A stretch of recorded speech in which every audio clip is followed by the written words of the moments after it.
Hi, welcome to the Gamesplainer. I'm Jeff the Gamesplainer, and today I'm gamesplaining Airship City. So it's been a year since I did my original Gamesplanation for Airship City. What do I think of it? Do I still like it? Have I even played it? I'm glad you asked. Reality is, this is again a game I have not managed to get back to the table.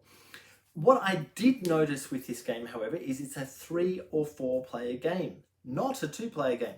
I played this 2-player quite a few times before I did the Gamesplanation, and I didn't mind it. I had no problem with it.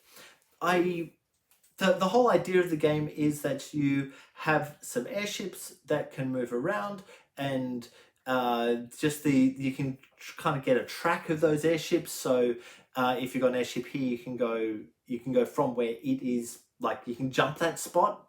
So there's something funky with the movement of having more airships, so you can move around more.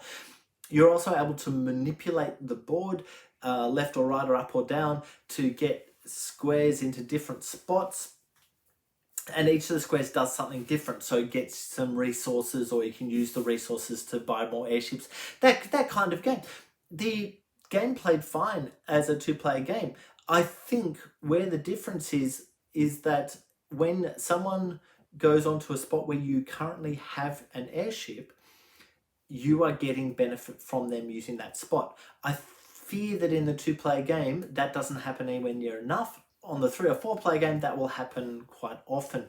And so there's more benefit to having that ruling in there.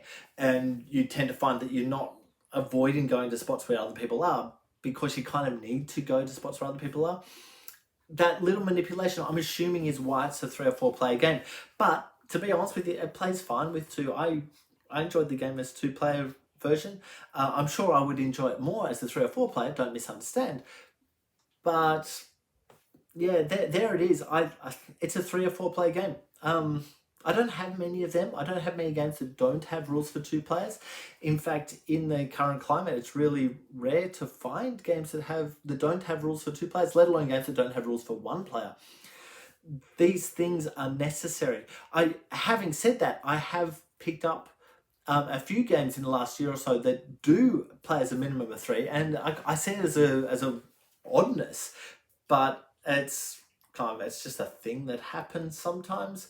There was just a cycle where I was going through where at least one of the games I was buying when I purchased a pile of games is at least one of them would have a 3-player minimum on it. For various reasons. The pirate game, Treasure Island, it's up there. That has a 3-player minimum.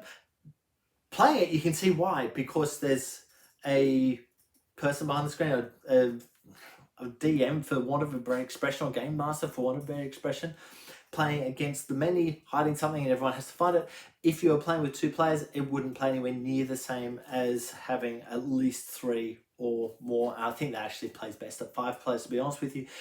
But having that manipulation is important. With this one, I don't think that manipulation is anywhere near as important. As I say, it's just a crossing paths kind of thing, and many people manipulating the board, I guess.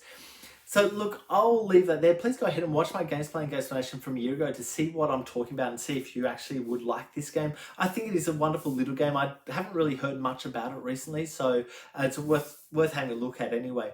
If you have any games that you would like to be gamesplained, please shoot me an email to thegamesplainer@gmail.com. Follow me on Instagram and Twitter @thegamesplainer to keep up to date with the games that I'm playing. Subscribe to my videos to keep up to date with the games that I'm gamesplaining. And until next time, enjoy gaming.